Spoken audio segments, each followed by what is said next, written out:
उत्तराखंड का शक्ति पर्व हम मना रहे हैं। एक बार फिर से आप सभी का बहुत बहुत स्वागत, अभिनंदन। हम महिलाएं शक्ति अवार्ड में आप सभी का स्वागत है और अब अगले सेशन को आगे बढ़ाएंगे। उसके लिए शंका करने के लिए हमारे साथ पंडित जी मौजूद हैं। अब आपको मंच पर बुलाइए। साथ ही हमारे साथ कांग्रेस के कद्दावर नेता हैं गणेश गोंदियाल जी, बहुत बहुत स्वागत है आपका। कृपया मंच पर आइए। पूर्व प्रदेश अध्यक्ष हैं कांग्रेस के, ईमानदार नेता हैं आप और शिक्षा के क्षेत्र में क्रांतिकारी कदम जो आपने उठाए हैं उसके लिए आपको जाना जाता है। इस सेशन को आगे बढ़ाने के लिए मैं चाहूंगी अरविंद जी हमारे साथ आए, इंडिया न्यूज़ के यूपी यूके चैनल हेड हैं। चलिए शुरुआत करते हैं, सेशन आगे बढ़ाते हैं। सर पंडित जी शंखनाद के लिए आइए प्लीज।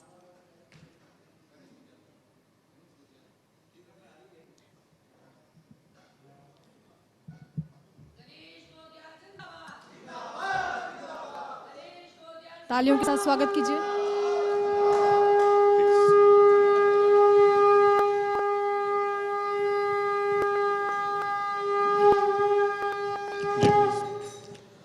नमस्कार दोस्तों, आपका एक बार फिर से इंडिया न्यूज़ और इंडिया न्यूज़ उत्तर प्रदेश उत्तराखंड और आईटीवी ग्रुप के सभी चैनलों पे स्वागत है। और हम आपको छोटा सा इंट्रोडक्शन देने के बाद गणेश गोंदियाल जी के साथ जो है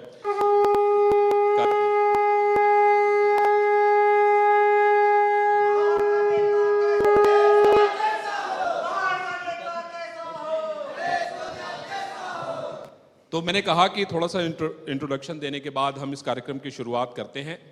हम महिलाएं एक ऐसा कार्यक्रम है जिसमें पूरे देश की उन महिलाओं को चुना जाता है जिन्होंने विपरीत परिस्थिति में रहते हुए शानदार काम किया है। उत्तराखंड का ये कार्यक्रम हो रहा है उसके बारे में भी मैं छोटा सा इंट्रोडक्शन दे दूं। पूरे देश भर से हम उन महिलाओं का चयन किया है जो उत्तराखंड की रहने वाली हैं, जिन्होंने अपने अपने क्षेत्र में शानदार काम किया है, विपरीत परिस्थितियों में भी काम किया है और इंडिया न्यूज़ आईटीवी जो ग्रुप है उनको सम्मानित करने का काम करेगा आज इस मंच से।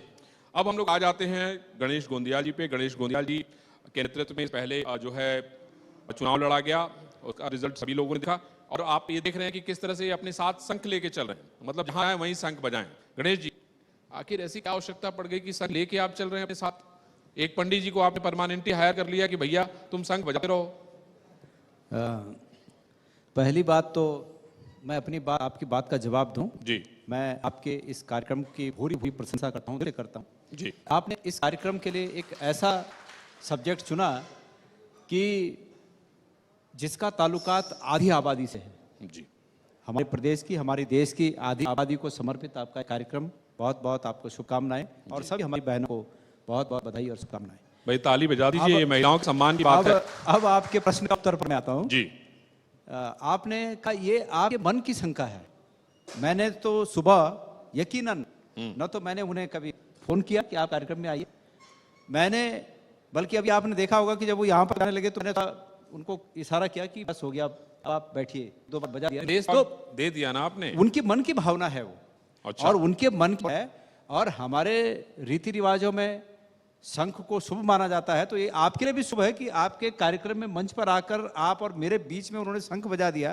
ये आपके कार्यक्रम के लिए भी शुभ शुरुआत है, तो अच्छी बात है। नहीं, और अच्छे को अप्रिशिएट किया जाना चाहिए। नहीं, शंख अगर आप 2019 में माफ कीजिएगा 17 में 22 में अगर बजाए होते तो रिजल्ट और ही होता। मुझे उस समय शंख आपने बजाया नहीं भाई। आप जो है 6 महीने पहले आपको कांग्रेस ने अध्यक्ष बनाया, इतना कम टेन्योर दिया और 6 दिन में आपको हटा दिया। मुझे याद है जब आपकी 11 सीटें थी, आप 19 लेके आए। जब 11 सीटें थी तो भी प्रदेश कांग्रेस अध्यक्ष को हटाने में 6 महीने का वक्त लगा था। देखिए, शंख बजाने के पीछे की जो भावना है वो कभी कांग्रेस पार्टी ने उसका राजनीतिक उपयोग या राजनीतिकरण नहीं किया। आपने कहा 2019 में नहीं बजाया, 22 में नहीं बजाया। हमारे शंख बजाने के पीछे की जो भावना है वो इस प्रकार की है कि सर्वे भवन्तु सुखिनः सर्वे सन्तु निरामया। उस भावना से हम शंख बजाते हैं। अब आपने राजनीतिक शंख बजाने की बात कही तो 2019 में 2017 में, 2019 लोकसभा चुनाव में और 2022 में जी विधानसभा चुनाव में जी हमें अपयश देखना पड़ा। ये राजनीतिक सच्चाई है और राजनीतिक सच्चाई में अगर चुनाव हार लिया जाए तो राजनीतिक और सामाजिक मुद्दों को छोड़ा नहीं जाता है। हम आज भी उसी मजबूती के साथ, जिस मजबूती के साथ सत्ता में आने के लिए संघर्ष कर रहे थे, उसी मजबूती के साथ अब लोगों के प्रश्नों को सुलझाने के लिए संघर्ष कर रहे हैं। इसमें हमें कुछ बतेरे हमारा और भारतीय जनता पार्टी के चरित्र में यही बेसिक फर्क है कि उनका मकसद सिर्फ सत्ता पाना है। वो सत्ता के लिए तमाम उन कामों को कर सकते हैं जो काम हमारी जीवन शैली में, हमारे हिंदुत्व में जिन कामों को वर्जित माना गया है।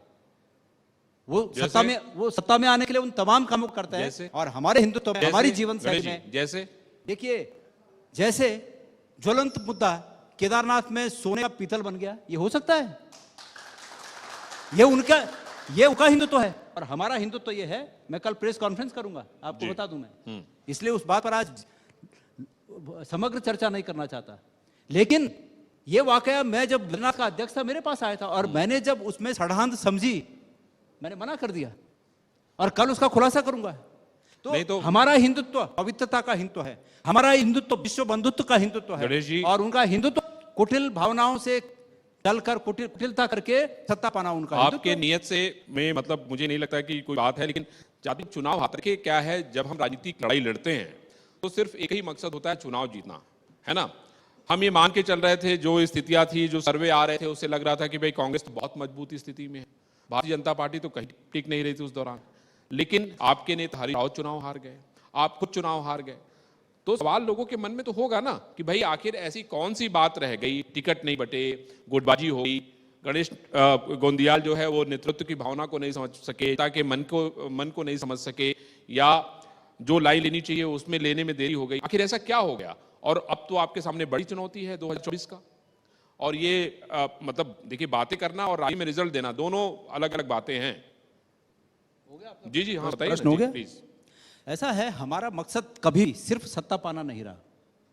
आपने और तमाम दर्शकों ने, हम जब कक्षा 7-8 में पढ़ते थे तो हरिशंकर परसाई का वो व्यंग याद होगा, नहीं हरिशंकर परसाई का नहीं, बाबा भारती और उनका घोड़ा याद होगा, जिसमें ये कहा गया कि बाबा भारती ने खड़क सिंह से, जब घोड़ा खड़क सिंह ने छीन लिया तो बाबा भारती ने कहा कि पलट के जरा सुन जाए एक बात, कि दुनिया में ये मत कहना कि अपाहिज बन के बाबा भारती से घोड़ा छीन लिया था।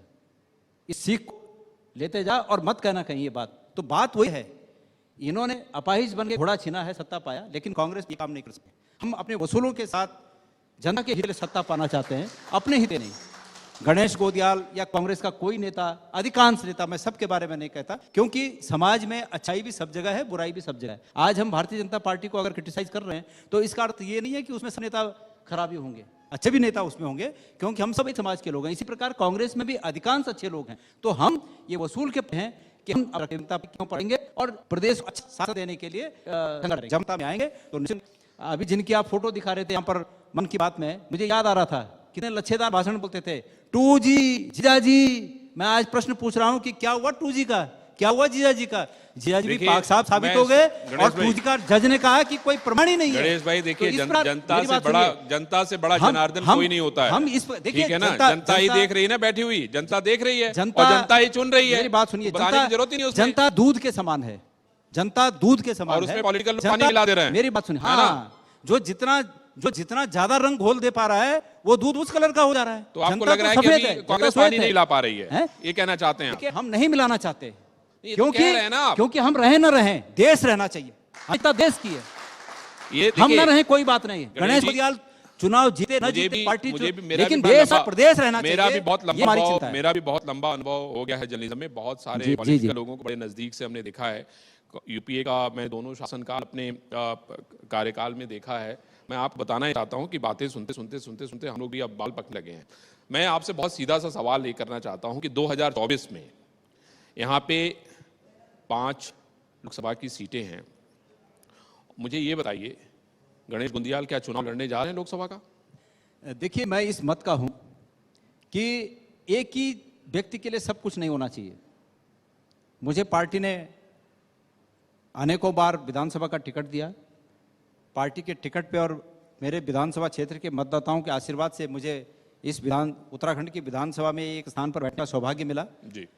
उसके बाद मैं प्रदेश का अध्यक्ष बना और अब मैं कहूं कि लोकसभा भी मैं लड़ूंगा। 6 महीना तो दिया ना सर।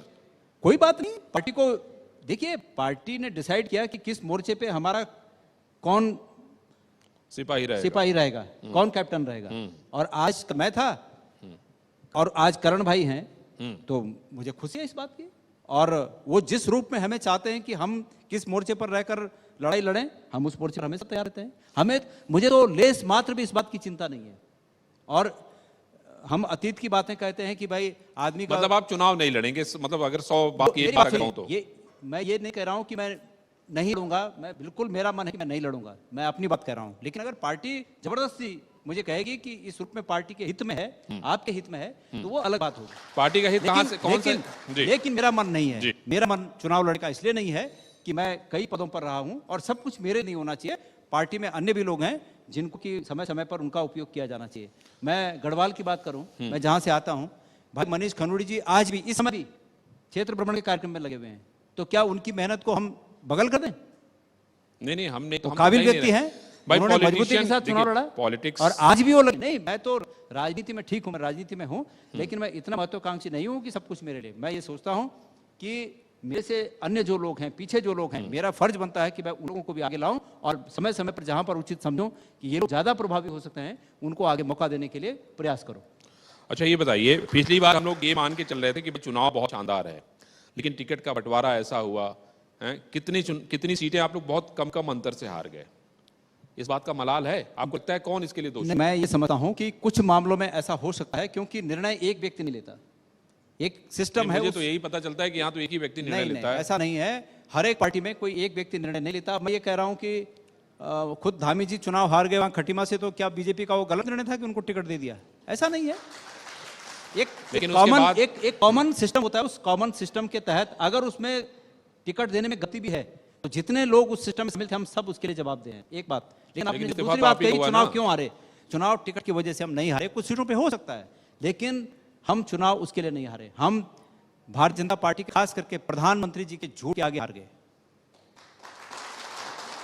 देखिए, मैं आज भी पूछ रहा हूं, मैं आज भी पूछ रहा हूं, किसी के पास, किसी व्यक्ति के पास अगर कांग्रेस के किसी नेता का वो स्टेटमेंट हो जिसमें ये कहा गया कि एक धर्म विशेष के लिए हम यूनिवर्सिटी बनाएंगे, आप लोग अपनी बातों का जवाब उस समय, जिस समय जो मुद्दा चल रहा था, मुस्लिम यूनिवर्सिटी को लेकर मुद्दा चल रहा था, उस पर आप अगर जवाब नहीं दे पा रहे हैं तो आप दूसरे को दोष दे रहे हैं। भाई, कांग्रेस को जिस तरीके से उस मुद्दे पर लड़ना चाहिए, क्यों नहीं लड़ी? नहीं, हमने कहा क्या, लेकिन ये बात सच है आपकी कि आजकल एक ऐसा औरा बना दिया गया है झूठ का कि जो अगर महामहिम जो अभी दिखाई दे रहे थे महाराव, अगर वो अपने मुंह से कुछ कह दें तो आकाशवाणी लगती है लोगों को कि तो आकाशवाणी साथ बोल दी। अरे भाई, अब तो राहुल जी भी उस झूठ के आगे राहुल जी भी आकाशवाणी करते हैं। देखिए, मैंने कहा ना कि हमारा मकसद कभी सिर्फ एकमात्र सत्ता पाना नहीं है।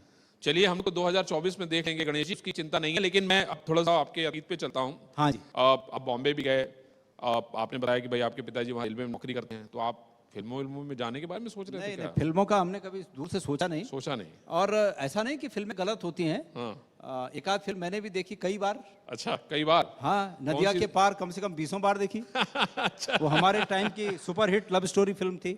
पर हमारा समय ऐसा था कि हम लव स्टोरी देखना पसंद करते थे, और आज के राजनेता युवाओं को हेट स्टोरी देखने के लिए प्रेरित कर रहे हैं कि केरला स्टोरी। अरे तो हेट स्टोरी बना कौन रहा है? फर्क है, हम लोग तो लव स्टोरी बना और बनवा कौन रहा है?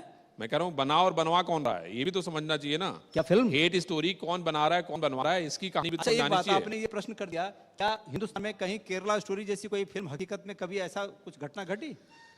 एक काल्पनिक बात है, और प्रधानमंत्री जी कह रहे हैं कि वो फिल्म जाके देखिए। अरे भाई, कोई अपने बाल बच्चों को कहेगा कैसे फिल्म देखिए? आज की अखबार की खबर मैं बता रहा हूँ आपको। आज के अखबार में पढ़िए कि एक युवक ने एक युवती के साथ शादी कर ली, ठीक है, उसने अपना नाम छिपाया, उसने अपना धर्म छिपाया। आखिर इसकी क्या जरूरत पड़ गई? गलत है।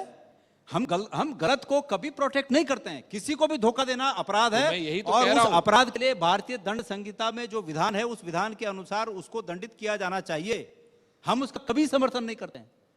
आप मुझे उस पिच पे लाके खिलाना चाहते हैं, ऐसा नहीं है। मैं नहीं खिलाना चाहता, जैसे आपने ये बता रहा हूं, पर मैं तो हकीकत बता रहा हूं आपको। हमारे नेताओं का जो कभी हम लोग कांग्रेस पार्टी की ओर से कभी ऐसा होता है कि उस पिच पे हम खेलने लगते हैं। भाई, भारत में दंड विधान की धारा, मतलब नियम है, संविधान है, संविधान के अंदर दंड विधान का प्रावधान है, उसके अनुसार जिसने जो अपराध किया वो अपने अपराध की सजा भोगे। हमें बिल्कुल हमदर्दी नहीं है।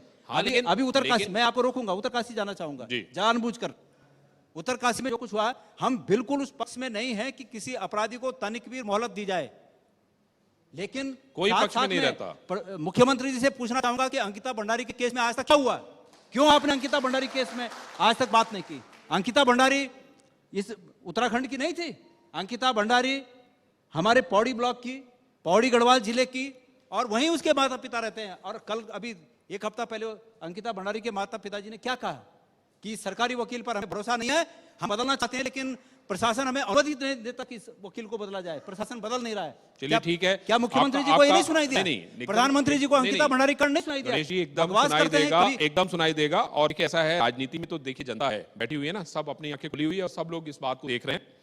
मेरा आखिरी सवाल आपसे है कि हम क्या उम्मीद करें आपसे राहुल गांधी जी के नेतृत्व में। अब राहुल गांधी जी तो अमेरिका हो गया है, कर्नाटक का इतना अच्छा रिजल्ट आपके पक्ष में आया, अभी मध्य प्रदेश और छत्तीसगढ़ में चुनाव होने जा रहे हैं, और उसके बाद 2024 की और पूर्व विपक्ष की तैयारी चल रही है। यहाँ पे क्या उम्मीद की जा रही है, किसके किसके साथ गठबंधन होने की बात सोच रहे हैं आप लोग या करना चाहते हैं? हमें इस प्रदेश में इस प्रश्न में जी जी, गठबंधन की कोई आवश्यकता नहीं प्रतीत होती है। हम अपने आप में सक्षम हैं और इस प्रदेश में हम अकेले कांग्रेस पार्टी की लड़ाई लड़कर निश्चित रूप में जीत हासिल करेंगे, ये मेरा विश्वास है। लेकिन आपके नेतागढ़ जो लोग हैं, अभी नीतीश कुमार जी की मुलाकात दिल्ली में हो रही है, अरविंद केजरीवाल अलग अलग नेताओं से मिल रहे हैं, एक बड़ा मतलब आप देखिए तेलंगाना के चीफ अलग मिल रहे हैं, ममता बनर्जी अलग मिली हैं। आप राष्ट्रीय परिप्रेक्ष्य में पूछ रहे हैं? नहीं, हम तो भाई राष्ट्रीय, यहाँ से जब सीट लेके जाएंगे तभी तो राष्ट्र में आप सत्ता में आएंगे ना, तो यहाँ पे भी तो छोटे छोटे दल हैं कई सारे। मैंने अपनी अपनी राय की, अभी पार्टी की इसमें कोई अगर अंदर बैठक होगी और उसमें मैं भी शामिल होऊंगा तो अन्य लोगों के विचारों से अगर मैं सहमत हो गया तो उस तरफ चलेंगे जो आपके विचार हैं। नहीं, हमारे और अगर विचार मेरे नहीं है। विचार से नहीं, हमारे विचार नहीं है ये विपक्ष जो कर रहा है वो तो मैं बता रहा हूँ मेरे भाई। विचार हमारे प्रदेश में, मैंने आपको सटीक जवाब दे दिया कि हमारे प्रदेश में गठबंधन का, कांग्रेस पार्टी से गठबंधन करे, इसकी फिलहाल कोई आवश्यकता प्रतीत नहीं होती। दर्शकों से कोई सवाल लेना चाहेगा? भैया जी, पिछली बार जब चुनाव, विधानसभा चुनाव में आप प्रदेश अध्यक्ष थे, आप कई मोर्चों पे जूझ रहे थे। एक तरफ टिकट बंटवारे को लेकर तमाम बातें हो रही थी, दूसरी तरफ गुटबाजी पार्टी में खास करके आपको भी एक से ताल्लुक रखा जाता है कि आप भी हरीश गुट से आते हैं, प्रीतम गुट अलग था, तो उसका खामियाजा पार्टी को भुगतना पड़ा। वर्तमान में तो वो गुटबाजी और उसकी खाई और चली गई है। देखिए, मैं ईमानदारी से इस बात को स्वीकार करता हूं कि गुटबाजी थी या नहीं थी इस पर स्पष्ट नहीं हूं, लेकिन जो प्रचार इस बात का हुआ कि भयंकर गुटबाजी है, देखिए मैंने महसूस नहीं किया कभी ऐसा। अरे भाई, टिकटों का देखिए, बंटवारा बिना नहीं, सारा अपने लोगों के लिए गोंदियाल और हरीश रावत ने किया है, आप उसके बाद भी गुटबाजी नहीं थी? नहीं, मैंने और भाई हरीश- हम भी तो उसके मैं गवाह और हैं ना। मैं और हरीश रावत ने क्यों किया गुटबाजी? तो आप बताइए। मेरी बात सुनिए, टिकट बंटवारे के लिए स्क्रीनिंग कमेटी होती है। स्क्रीनिंग कमेटी में नेता प्रतिपक्ष, प्रदेश अध्यक्ष और हरीश रावत जी हमारे स्टेट से थे, और उसके बाद बहुत से ऐसे टिकट थे कि जो बांटे गए, जिनको दिए गए, उनसे बेहतर मैं दूसरे को समझता था। लेकिन बहुत से ऐसे टिकट भी थे कि जो मेरे अनुसार ठीक है, मेरे को लगा कि ये सबसे अच्छा है, और दूसरों को नहीं लगा कि अच्छा है। तो ऐसा तो जनरल बात है तो, लेकिन ऊपर उसके बाद कॉमन रूप से जो डिसाइड होता है वो ये माना जाता है कि ये सबका कैंडिडेट है। तो दोषी कौन है? हम सब लोग हैं, जितने लोग इस सिस्टम में थे हम सब लोग हैं। अगर हार क्यों से हुई, लेकिन मैंने आपको पहले कहा ये सिर्फ एक समझ है कि हार इससे हुई, हार इससे नहीं हुई, हार बीजेपी के झूठ के कारण हुई। देखिए ये गणेश जी, एक बड़ा गणेश मुद्दा। जी, देखिए गणेश मेरी जी, बात सुनिए, गणेश आज भी आप ये महसूस करते हैं कि नहीं करते हैं देखिए, कि महंगाई पे, बेरोजगारी पे, महंगाई पे धर्म का मुद्दा हावी है। विपक्ष की पार्टी तो ये हमेशा हावी रहता कहेगी है, गणेश ऐसे जी, मुद्दे हमेशा हावी रहते हैं, और उस समय अपनी भी बात ये को मुद्दा तो हावी हो पीछे ही गया। रखेगी वो। भाई आप देखिए क्या है कि हम लोग भी एक सीट पे, हमारी नजरें थी, हम उसको बहुत ध्यान से देख रहे थे कि भाई किसको टिकट मिल रहा है, समीकरण वहां क्या कह रहे हैं, लेकिन जो समीकरण कह रहे हैं उसके बाद भी किसी और को टिकट जा रहा है। तो ये तो या तो आप बता दीजिए कौन सा टिकट नहीं, गलत नहीं, था, नहीं, हमें या मेरे को अलग में बता हमें देना आप। बताने की जरूरत नहीं है, हमें बताने की जरूरत नहीं है। आपकी ओपिनियन जो है, मेरी बात सुनिए, हम वायस्ड हो सकते हैं, हम सत्ता में हैं, अपने आदमी की खींच करते हैं, लेकिन आप वायस्ड नहीं हो सकते। नहीं, तो आप जो बताएंगे हम तो उस पर आपके मुंह से गंभीरता सुनना विचार चाहते हैं, करेंगे। मैं तो आपके मुंह से सुनना चाहता गोदिया जी, हूँ, मैं मैं क्यों बताता बताऊं? हूं, गोदिया, मैं टिकट के बारे में बताता हूँ। डोईवाला टिकट के बारे में आपको दो प्रत्याशी मिलने पड़े। खुद हरीश रावत जी जहां से चुनाव लड़े वहां पे रंजीत रावत जी हट गए, वहां से आपको बदलना पड़ा और दूसरी जगह जाना पड़ा। इस तरह से जो तीसरी लिस्ट आई आपकी, उसमें सभी की नजरें खुली रह गई कि आखिर इस लिस्ट में है क्या। आपने जो हरीश रावत जी और रामनगर वाली सीट की बात कही, मैं आपकी बात से सहमत हूं, लेकिन ये सच है कि सब लोगों को साथ रख सकें, चुनाव के टाइम पे, चुनाव के समय कोई बवंडर न हो, इसलिए कुछ कहीं हमने ये उस समय उचित समझा कि कहीं पर पीछे 2 कदम आना भी फायदेमंद होगा। हम नहीं उसको फायदे साबित कर पाए, वो हमारी हार, हम स्वीकार करते हैं उसको, लेकिन हमारी कोशिश ये थी कि चुनाव के समय ऐसी कोई बात ना हो कि जिससे विपक्ष को एक मौका मिले, और ये बात सच भी साबित हुई कि भाई विपक्ष को मौका नहीं मिला। लेकिन ठीक है, जब हमने वहां पर चेंज किया और हम जीत नहीं पाए, तो आज हार की वजह से उसकी जवाबदारी भी हम स्वीकार अच्छा करते हैं। गणेश जी, गलती थी। गणेश जी, चुनौतियां जो कांग्रेस के सामने हैं, आपको लगता है कि इंटरनल चुनौतियों से कांग्रेस जूझ रही है जी उत्तराखंड में। इंटरनल चुनौतियों से ही कांग्रेस जूझ रही है। राष्ट्रीय देखिए, स्तर पर या मैं- अंतर्राष्ट्रीय ये मैं राज्य स्तर पर हैं? मैं उत्तराखंड की बात कर रहा उत्तराखंड की हूँ। बात। उत्तराखंड की बात कर रहा हूँ कि इंटरनल चुनौतियों से ही कांग्रेस जूझ रही है। अब ये पब्लिक डोमेन में है कि हरक सिंह रावत और हरीश रावत की आपस में नहीं बनते, प्रीतम सिंह जी और हरीश रावत जी की आपस में नहीं बनती है। तो जो बड़े नेता हैं, जो फेसेस हैं उत्तराखंड के, उनके लिए अगर ऐसे पब्लिक डोमेन में मैसेज जाएगा तो फिर चुनौतियां बढ़ेंगी आपकी ना, कम नहीं होंगी। देखिए, आपकी बात सही है कि विपक्ष इस बात को फैलाने में सफल है कि गुटबंदी है, लेकिन हरीश रावत जी अगर प्रीतम सिंह जी के घर में जाके उनको मिलते हैं, अभी कुछ दिन पुरानी बात है, एक महीना 1.5 महीना हुआ है, तो कैसे मान सकते हैं आप कि ये नेता लोग आपस में इस कदर एक दूसरे से विमुख हैं कि बात करने के लिए भी अरे वो तो कतराते हैं। बीजेपी वाले भी जाते हैं भाई। अब आपने हरक सिंह जी और हरीश रावत जी की बात कही जो हरिद्वार के बारे में है, तो हरिद्वार में हरीश रावत जी पहले से मेहनत करते आ रहे हैं, पहले से कोशिश करते आ रहे हैं। 2000 उन्होंने मैं तो जब कांग्रेस की सरकार की तब इस बात का जिक्र कर रहा हूं, क्योंकि उन्होंने कभी हरीश ये रावत बात जी नहीं कही। हरीश रावत जी जो आप जिस हरिद्वार के परिप्रेक्ष्य में आप बात कर रहे हैं, उसमें हरीश रावत जी ने भी कहा कि हरक सिंह रावत ने कहा कि मुझे आशीर्वाद लेगा, हरीश रावत जी ने कहा कि 2016 याद कर लो। ऐसा है कि दोनों लोग प्रयास कर रहे हैं, पार्टी जिसको टिकट देगी वो चुनाव लड़ेंगे और उम्मीद करता हूं कि सब लोग मिलकर काम करेंगे। यही देखिए गणेश जी, आपने कहा कि केवल सत्ता हासिल करने के लिए आप लोग काम नहीं करते हैं, लेकिन ताकि अगर काम करना है तो पावर तो चाहिए होगी, क्योंकि पुष्कर सिंह धामी जब थे पहली बार तो तब आप लोगों ने कहा कि नाइट वॉचमैन की तरह आए हैं, लेकिन उसके बाद जब चुनाव हुआ तो ऐतिहासिक हासिल किया। आप इस पर क्योंकि जनता की विवेक पर नहीं उठा सकते, कहाँ कमी रह गई है सर? मैंने आपसे शायद पहले सुना होगा आपने कि जनता दूध के समान है, उसमें जो जितना गाढ़ा रंग घोल देता है तो वो रंग दिखने लगता है। मैंने कांग्रेस पार्टी का अध्यक्ष होने के दौरान चुनाव में हम सब ने मिलकर 4-5 मुख्य बातें कही थी।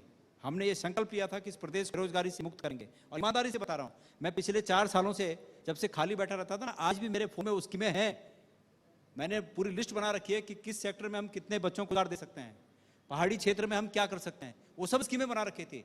और पता नहीं क्यों मुझे खाली बैठने के समय में ये सब गणनाएं, ये सब कैलकुलेशन करना अच्छा लगता है, टाइम भी निकलता है और मन भी कुछ मतलब दिमाग भी कुछ काम करते रहता है। अच्छा मुझे ये हम बताइए, 1 मिनट में इनका जवाब दे दूं, हमने वो स्कीमें बनाई थी और हमने कहा कि हमारा ये संकल्प है कि हम इस प्रदेश को बेरोजगारी से मुक्त करेंगे। हो सकता है लेकिन जनता को नहीं पसंद आया तो अब जनता को ब्लेम थोड़ी दिया जा सकता है। इसलिए मैंने कहा कि जनता दूध के समान है, हमारे विपक्षियों ने ज्यादा गाढ़ा रंग घोल दिया इसलिए उस कलर की जनता हो गई है। और ऐसा थोड़ी है कि अब जनता उस कलर की थी, हम हार गए तो हम अपनी बातों को छोड़ दें। हम आगे के लिए तैयार हैं, हम अपने राजनीतिक रूप में अगली पीढ़ी को मजबूत करने के लिए तैयार हैं और इसलिए तैयार हैं कि हम इस भारत देश को और इस राज्य के लोगों को अच्छा शासन दे सकें, जिसके अनुरूप वो ये महसूस करें कि हमारी अपनी सरकार है। तो हम उसके लिए प्रयास करते हैं। गणेश जी ये बताइए कि आपने बताया कि आपने रोजगार के लिए सब कुछ बना के रखा हुआ है, आगे का रोड मैप बना के रखा हुआ है, ये पार्टी में गुटबाजी खत्म करने का कोई रोड मैप आपने बनाया क्या? आप ये गुटबाजी का प्रश्न छोड़ने वाले नहीं है, तो एक अरे वही शाश्वत देख रहा हूं ना। शाश्वत नहीं, नहीं। धर्म मत उत्तर कोई आपको देता कोई हूं। रोड मैप होगा आपके पास ना, आपने बताया कि आप ऐसा- खाली रहते हैं, ऐसा कुछ है, नया सोचते हैं, मेरी बात नया सुनिए। विचार करते हैं। ये तीसरा प्रश्न हो गया आपका। नहीं मैंने गुटबाजी कहा का नहीं, आपने जब जोड़ दिया ना भाई हम विचार करते हैं, खाली समय में सोचते हैं, आप नई लाइनें लेते हैं, तो लगा आपको कि मैं भाई अब आप में धर्म सम्मत शाश्वत उत्तर देता हूं और वो धर्म सम्मत शाश्वत उत्तर ये है जी कि एक वाक्य है, अगर कोई व्यक्ति बहुत तकलीफ में हो और वो वाक्य सुन ले तो वो तकलीफ हवा हो जाती है, और अगर कोई व्यक्ति बहुत उछल रहा हो उनके जैसा और उनको भी वो वाक्य सुना दिया जाए तो वो जमीन पे आ जाता है, और वो वाक्य है कि ये वक्त हमेशा नहीं रहेगा। तो आपने जो कहा गुटबाजी गुटबाजी, तो उसका उत्तर ये है कि ये वक्त हमेशा रहेगा, वक्त बदलते रहता है और बहुत तेजी से बदलता है। चलिए हम इस बार हम उम्मीद सवाल करेंगे कि एक सवाल ये है कि उत्तराखंड में इन दिनों धामी धामी हो रहा है और देश में हो रहा है, वो इसलिए कि लव जिहाद और लैंड जिहाद पर इसकी चर्चा पूरे देश में हो रही है। कांग्रेस की क्या राय है, आपकी क्या राय है? देखिए मेरी ये राय है, जैसे भाई साहब ने अभी प्रश्न किया था, कोई भी आपने कहा था कि किसी व्यक्ति ने अपनी पहचान छुपाकर किसी से शादी कर ली, पहचान छुपाकर शादी करना अपने आप एक अपराध है और अपराध के लिए भारत में दंड विधान है, दंड संहिता है, नियम है, कानून है। भारतीय दंड विधान के अनुसार उस अपराध की उस व्यक्ति को सजा मिलनी चाहिए। तो ऐसा जो जिन प्रकरणों का आप जिक्र कर रहे हैं, उन प्रकरणों में अगर कोई अपराध प्रतीत होता है तो उस अपराध के अनुसार उस पर कार्रवाई हो, न कि इसका बवंडर करके राजनीतिक फायदा उठाने की कोशिश हो। बस हम इसका राजनीतिक बवंडर कर राजनीतिक फायदा उठाने की जो बात है, देखिए बीजेपी धर्म की बात करती है, क्या मैं हिंदू नहीं हूं? मैं अपने धर्म में मुझे पक्का विश्वास है और उनसे ज्यादा विश्वास है। वो तो छल कपट से भगवान को भी दूध पिलाने की कार्रवाई करके वोट हासिल करना चाहते हैं, लेकिन हम ऐसा नहीं करते हैं। मैं ये मानता हूं, धर्म के बारे में मैं मानता हूं, मेरे और परमेश्वर के बीच तीसरा कोई है ही नहीं। मेरा संबंध सीधा उससे है। मैं उस धर्म में विश्वास करता हूं और ये बवाल के धर्म में विश्वास करते हैं, बवंडर में विश्वास करते हैं। हमारा विरोध उस बवंडर का है। हमारा ये मानना है कि अतीत से लेकर अब तक कभी न तो हिंदुत्व खतरे में था न हिंदू खतरे में था। ये सिर्फ इनकी राजनीति के लिए खतरा पैदा करते हैं कि ये खतरा है ताकि इनकी राजनीति रहे। हमारा इस बात का विरोध है। तो इसलिए जो आपने जिन शब्दों का प्रयोग किया, मैं तो आज तक सच बताऊं शब्दों का अर्थ नहीं समझ पाया कि वो क्या चीज है। गणेश जी, अतीत से हो आया है। आपको बता दूं मान्यवर, पाकिस्तान के प्रथम प्रधानमंत्री उनकी पत्नी कहां की थी और कौन थी, ये आपको जानकारी? ऐसा है, मेरा कहने का अर्थ यह है, तो क्या उस समय में उसको लव जिहाद का नाम दिया जा सकता है? भाई दो लोग हैं, नहीं, उन्होंने उनकी छिपाया ना। वो दो बालिग हैं। नहीं, यहाँ मामला छिप जा रहा है ना, यहाँ छिपाने वाली बात हो रही है भाई। यहाँ पे जो कानून की गलत है बात ना। वही तो वो उसने छिपा कर किया। भाई पाकिस्तान के प्रधानमंत्री जो थे उन्होंने तो छिपा के नहीं किया, ओपन इसीलिए किया। तो गलत नहीं है ना। तो वो गलत नहीं है, आपकी दृष्टि में भी गलत नहीं है। भारत की थी और भारत को अंतिम तक उन्होंने उत्तराखंड से स्वीकार थी, किया कि मैं भारतीय हूं उत्तराखंड और अल्मोड़ा भारतीय से रहूंगी। थी, उत्तराखंड अल्मोड़ा से। भाई मैं सिर्फ इतना ही कहना चाहता हूँ कि ये जो छिपने और छिपाने और लुका और छिपी का जो गेम चल ये रहा अपराध है। हाँ, ये अपराध है ना। और इस अपराध का प्रतिकार किया जाना चाहिए। जो नियम है, जो कायदे हैं, उस कायदे के अनुसार सामने वाले को दंडित किया जाना चाहिए। और कांग्रेस को मैं यही सलाह देना चाहता हूँ कि कांग्रेस आप ये बता दीजिए कि कांग्रेस ने किसी अपराध का साथ दिया हो?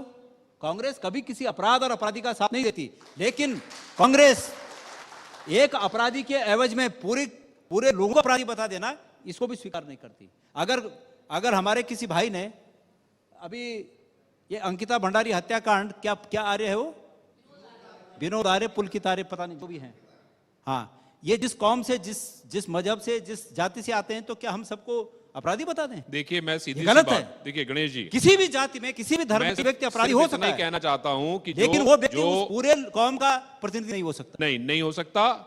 और हम भी यही कहते हैं कि भाई जो गलत करेगा उसको सजा मिलनी चाहिए। बिल्कुल बिल्कुल। मैं अब इस शो को हम जो है समाप्ति की ओर ले जा रहे हैं। मैं आपसे सिर्फ इतना ही कहूंगा कि 2024 में हम उम्मीद करें कि हरिद्वार सीट पे जो है 2 प्रतिद्वंदी नहीं होंगे, एक ही होगा, है ना। बाकी जो 4 सीटें हैं उसमें आम सहमति से बात बन जाएगी, है ना। और जो वाकई जेन्युइन कैंडिडेट है, जिन्होंने पूरी जिंदगी कांग्रेस के लिए दिया है ना, लोग आगे ना कि पुरानी नेता नगरी की तरह लाठी लेके एक व्यक्ति बैठा है और वही जो है लगातार अपनी लाठी चलाया जा रहा है।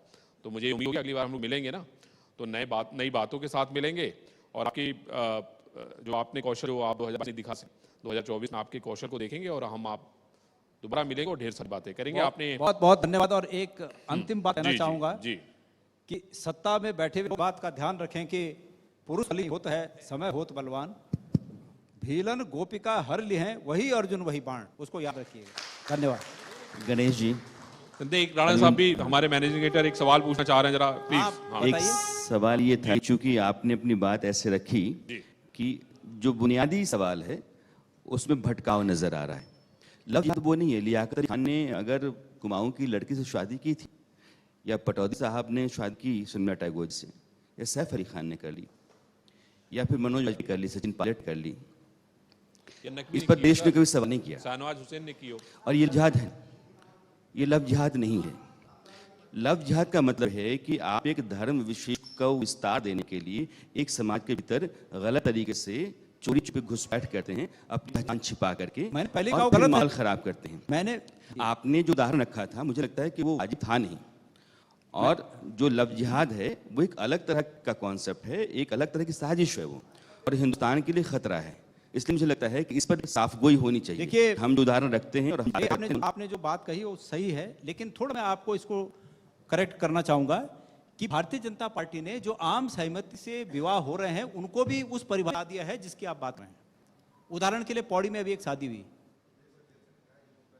पौड़ी में एक शादी हुई और वो बीजेपी के नेता हैं, लेकिन पार्टी वालों का इतना प्रेशर था, विपक्षियों का प्रेशर नहीं था, पार्टियों का, उनकी इतना प्रेशर था कि उनको वो कार्यक्रम टालना पड़ा। वो अरेंज था, सबकी सहमति थी, लेकिन उसके बावजूद उस बात को वो उस लव जिहाद के दायरे में लेके आ गए। इसका विरोध है हम कि किसी पर आप अपनी मर्जी जबरदस्ती नहीं थोपेंगे। ये अभी 1 महीने पहले की बात है, आपको जो मैं घटना बता रहा हूं, एक की है, बहुत लंबी बात नहीं है। ये उन्हीं की पार्टी के लोगों ने दबाव बनाकर उस कार्यक्रम को रुकवा दिया। कांग्रेस के किसी व्यक्ति ने कोई हस्तक्षेप नहीं किया, लेकिन चूंकि वो उस बात के लिए जाने जाते हैं तो वो इस बात को हजम नहीं कर पाए कि हमारी पार्टी का एक देखिए नेता कैसे ऐसे कर देगा। हमारा चैनल जो रुकवा दिया है उसको। इस ये तरह की बात। चीजों को कतई बढ़ावा नहीं देता। हम वही बात कहते हैं जो कानून के दायरे में आती है बिल्कुल। और कानून का पालन करती है। तो चलिए सर, हम उम्मीद करेंगे कि लोग नई सोच के साथ आपके साथ मिलेंगे। मुझे मौका देने के लिए आपके चैनल का धन्यवाद और आप लोगों का बहुत शुक्रिया अदा करता हूँ। Thank you.